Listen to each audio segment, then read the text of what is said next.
In August 2024, a Chinese game called Black Mass Wukong shattered records like never before. It sold over 20 million copies in its first month, and Steam it peaked at more than 2.4 million concurrent players, making it the second highest in Steam history. Many people know Wukong comes from the classic Chinese novel Journey to the West, but many still ask, why is the Monkey King so beloved in China? Even globally, he is a superstar. He inspired Goku in Dragon Ball. He is a fighter in League of Legends. But to China, he is far more than just a superhero. His character is complex and ever-changing, shaped by nearly 1,000 years of culture. He is the ultimate rebel, the loyal guardian, and the tragic dreamer. Today, we cut through centuries of history to understand why this character is one of the most important in Chinese culture. We will explore how he evolved from an ancient legend into Chinese cultural symbol. Unlike modern heroes created by a single writer or artist, Wukong was not made in a day. Think of him as a massive open source project, updated for 1,000 years by countless storytellers and artists. To find the real Wukong, we go back 1,300 years, to the Tang Dynasty. It all began with a real monk, Xuanzang. In 629 AD, Xuanzang embarked on a forbidden journey to India to bring back sacred Buddhist scriptures. But he was not alone. Legends say he took on a hirery disciple named Shi Pantuo, a nomadic tribesman. In ancient China, the words for the nomadic monk, Wusong, sound similar to monkey, Wusun. Many believe this is a historical prototype of Sun Wukong. But where did his mythic powers come from? Scholars still debate. Was Wukong 100% Chinese or cultural import? Some argue it's purely homegrown. They point to Wu Zhiqi, an ancient water god, a giant ape-like monster with immense strength, who flooded the world until he was trapped under a mountain by King Yu. Sound familiar? Others point to a different theory. Along the Silk Road, Buddhism brought stories of Hanuman from the Indian epic Ramayana. Hanuman could fly, change size, and had an indestructible body. Many believe Wukong is a product of cultural fusion. Indian myth, real history, and Chinese folklore combined. The earliest written version, linking a monkey figure to Xuanzang's journey, appears to the 12th century. In a text called The Story of Xuanzang's Journey to the West, it appears a character named Monkey Pilgrim. He was a pious scholar in white, and a golden hooped rod, defeating demons with wisdom and teaching the monk philosophy. Then, over 700 years ago, by the Yuan dynasty, Sun Wukong was already a massive star on the Chinese stage.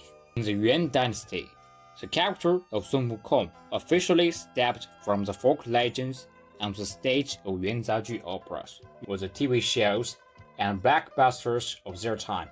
The most complete surviving play is Journey to the West by Yang Jingxian. Before the classic novel fixed his image, this was the Wukong people know, and he was almost recognizable. He did not burst from a stone. He came from a huge divine family, with brothers and sisters. His original title was Great Sage Reaching Heaven. The famous title, Great Sage Equal to Heaven, was later combined from his brothers. Even more interesting, he had a wife. He kidnapped a princess and made her his queen on the flower-filled mountain. He had human desires, love, and family. Nothing like the pilgrim, he was not a hero.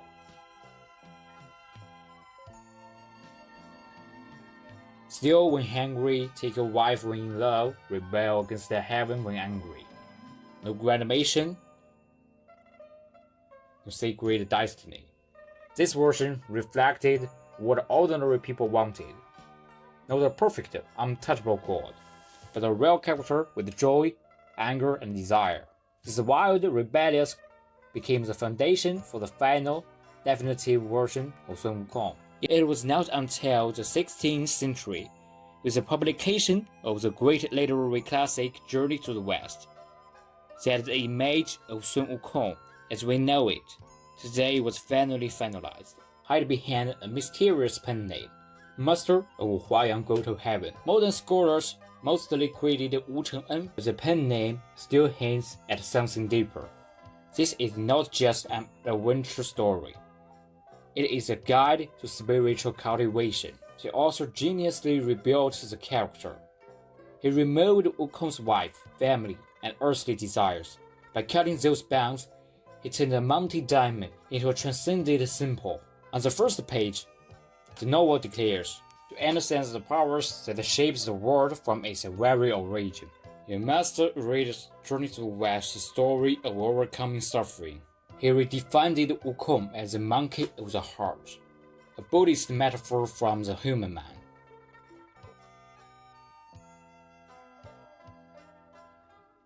Restless, powerful, capable of great destruction, of supreme enlightenment.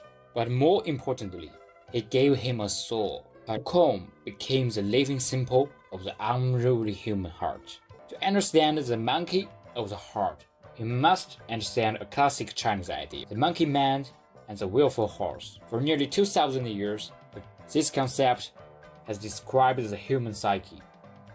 The monkey is your scattered, restless source, driven by the emotion and desire.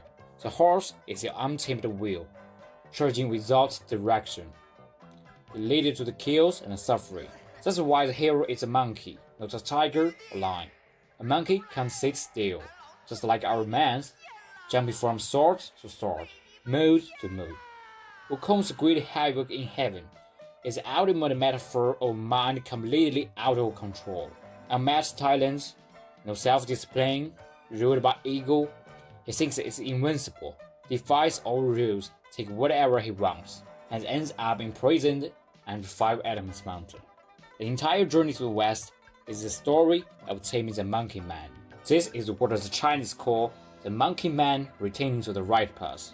The metaphor of the whale house refers to the white dragon house, another character in the Journey West. If the monkey is your desire, the horse is your willpower. A house without the reins runs fast, but straight into danger. The white dragon house was once a proud prince, punished and forced to serve as a mount.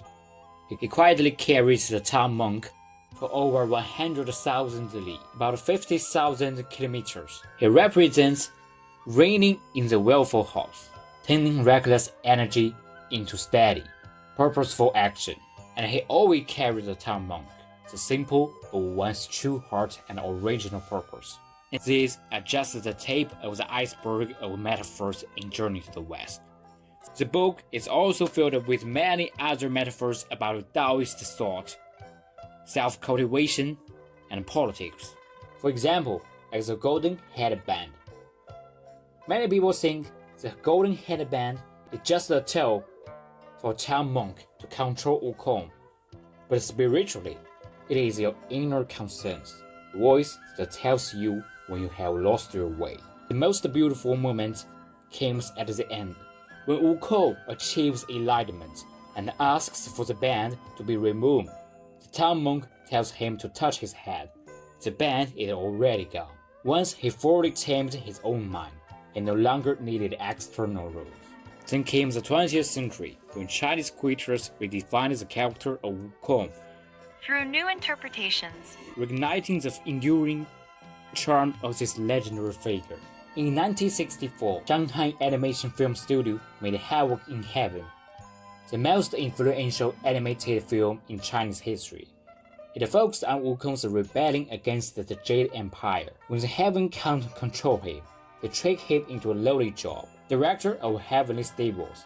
In the original novel, the creators of Havoc in Heaven exact this arc from the novel, stripped away all undertones of discipline and polished defiance against the power and injustice in Sun Wukong's most brilliant trend, facing Heaven's hypocritical honesty and oppressive hierarchy.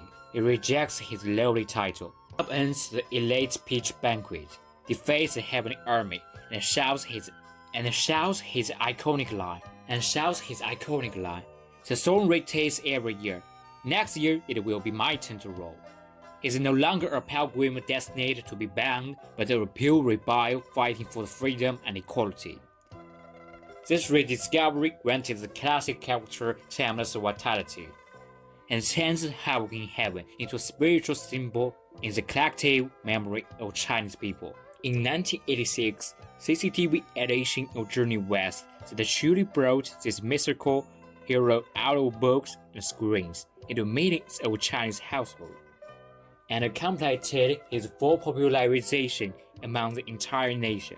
In Wu Cheng's original novel, Sun Wukong has a complex character, the defiance of the havoc in heaven, the cunning and the ruthlessness on the pilgrimage, with his growth always wrapped in the religious framework of spiritual cultivation. It did the most touching purification and reshaping of this classic character.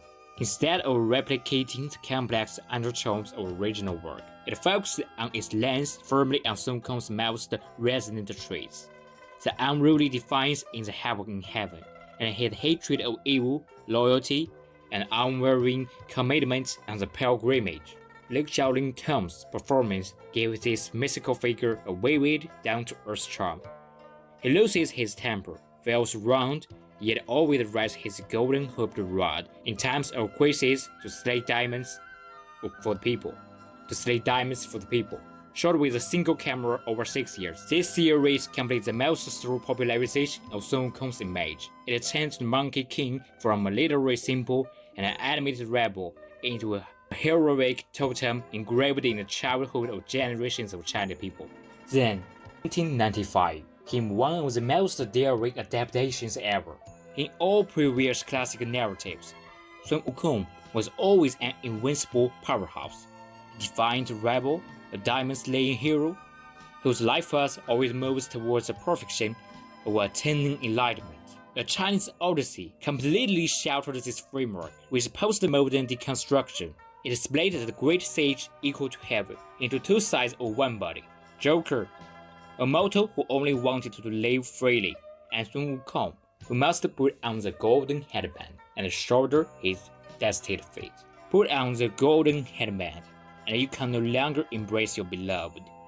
Take it off, and you can't protect the one you care for. The transformation from Joker to Wukong is never a hero's coronation. Captures the helplessness every ordinary people feels when born to reality while growing up.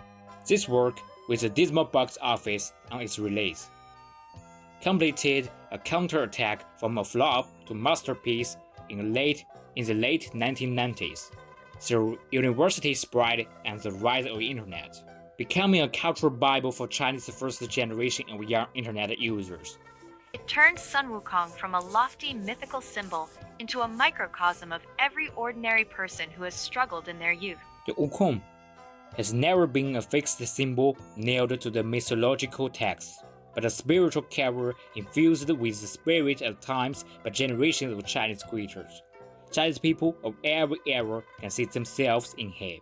That's all for this video. If you're interested in any genre-related topics, feel free to leave your questions in the comment section below. Thanks for watching the video.